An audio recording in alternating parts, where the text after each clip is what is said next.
You're watching Fox 10 Phoenix now. We begin with the Fox 10 News alert this morning. Tempe police investigating a shooting at Arizona Mills Mall. Police say officers saw a speeding car that then crashed at the mall. One person in that car had been shot. That person was taken to the hospital, is expected to survive. So there's still a lot of unanswered questions this morning. It's not known where the shooting happened or if police are searching for a suspect at this time. As soon as we get some additional details for you, we will share it with you. We also have an update this morning on a big time intersection that was closed overnight following a bad crash. 43rd Avenue and Highland, south of Camelback Road. It appears to be a minivan crushed underneath this truck. We have just learned from police a man was taken to the hospital with non-life-threatening injuries. The road is now back open. What led to this crash is under investigation. And take a look at your screen if you can. Right now, Peoria police are asking for your help to find this missing 12-year-old girl. Her name is Maria Amaryllis, and she was last seen yesterday afternoon when she left her house near 83rd Avenue and Butler Drive. She is considered to be endangered. Maria is described as 5'2", 99 pounds with brown hair and brown eyes. She was last seen wearing a black shirt, blue jeans, and black shoes with white stripes. If you know where she is, you are asked to contact the Peoria Police Department. In northern Arizona, the National Park Service is looking for a 66-year-old woman. She went missing during a tour of the Grand Canyon earlier this month. Her name is Martha Overholser. She was last seen December 10th on the South Rim, but did not return to her commercial bus tour. She is believed to have walked west from Mather Point. If you have seen her, please call the National Park Service. We have a Fox follow-up for you on a big Arizona Supreme Court ruling from earlier this week. Well, the justices allowing DNA evidence at trial for the man charged with a murder in Scottsdale. This story took place years ago, but now we are still following the developments of this case in court. We did speak with the family of the victim, Allison Feldman. She was killed in her home back in 2015. The suspect, the man you just saw, Ian Mitchum, was connected through familial DNA. There had been questions about how his DNA was collected, since a sample Scottsdale used from a DUI arrest should have been destroyed. But prosecutors argued they would have also used the DNA from his 2022 arrest. Allison's family, who helped police with the new process, of course, of familial DNA, say they are still processing her absence. It's been hanging out there for quite a while as it's made its way through the different levels of court, and it's hard to have it always keep coming back up. Well, Ian Mitchum is set for a pretrial conference January 19th. We will know more about potential dates for a trial after that appearance. For months, families in Levine have been complaining about a mulching operation that really creates quite the horrific smell. Yeah, and now Maricopa County is taking action. The county says it has received more than 700 complaints about the stench. Now, it's coming from this facility near Dobson and 27th Avenue in just the last 6 months. County leaders say there is a zoning violation, claiming the owner, Neil Brooks, is running a composting business in a residential district. Now, in a hearing last month, the business was ordered to cease and desist immediately or face multiple fines. It was also ordered to vacate the property by March 10th. But neighbors tell us they continue to see that mulch material being dumped on the property. Those two trucks going in all the time. You can see over our fence, they're running their equipment and everything on the weekends. It's affecting the quality of our ability to live in our community and enjoy the outdoor space that we have here. So we have reached out to Brooks to find out when he plans to move his operation. The only response that we received was, quote, moving ASAP. We also reached out and left a message with the property owner listed as the defendant on the lawsuit, but have not heard back. Well, first-time homeowner is settling into her family's new home in Glendale. Arizona Governor Katie Hobbs hoping this is the first of many. Maria Contreras is a widow and a single mother of 4. With the help of the Arizona is Home program, she received $30,000 in down payment assistance, making this possible for her to achieve the dream of owning a home. So far, the program has helped more than 360 families, but Governor Hobbs says to maintain this kind of support, the program needs more funding from the state legislature. It's going to be something we're going to continue to push for because there are so many Arizonans that are struggling with housing affordability, whether it's rental or homeownership. Hobbs said she will push for more money when she unveils her new budget proposal in January, but as of now, she did not say how much she intends to seek from the state legislature. We have some new details on a deadly crash in Glendale from Wednesday night. Police say the man killed was driving a stolen vehicle with the headlights turned off at the time of the accident. A woman in that car was badly injured. They collided with an SUV with a 49-year-old woman and her 2 grandchildren inside, ages 6 and 12. They were all taken to the hospital. Investigators say guns and stolen items were found inside of that stolen vehicle. We're also learning new details about a Valley Care Facility employee arrested accused of stealing tens of thousands of dollars from an elderly patient. Well, police say it started in 2022 and continued after the victim's deaths in January of this year. The victim lived at the Palazzo Care Facility.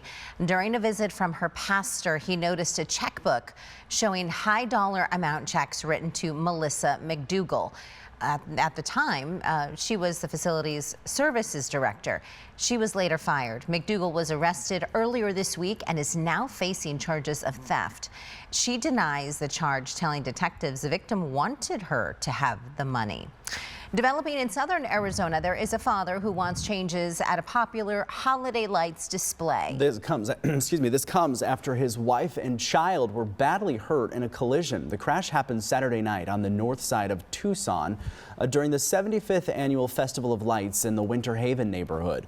Both the mother and child were allegedly hit by a driver pulling a wagon for Winter Haven Rides, a company that's not associated with the neighborhood. Carlos Voltaris recalling the moments he found out his wife and child were hit.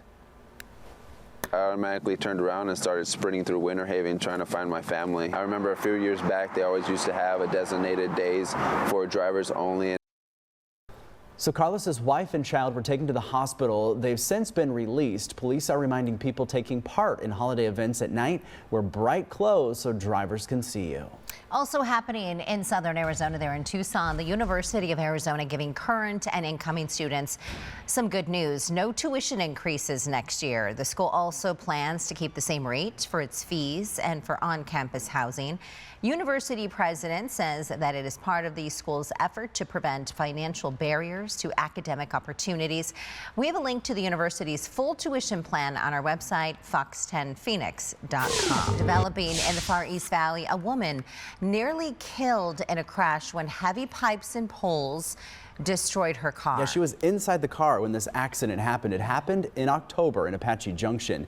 DPS says a heavy-duty pickup truck, flatbed, it jackknifed, crushing the front of the car. The woman behind the wheel was in a coma, but now she is on the road to recovery. Fox 10 was there as Victoria Cardenas returned to her pottery shop at the Goldfield mine.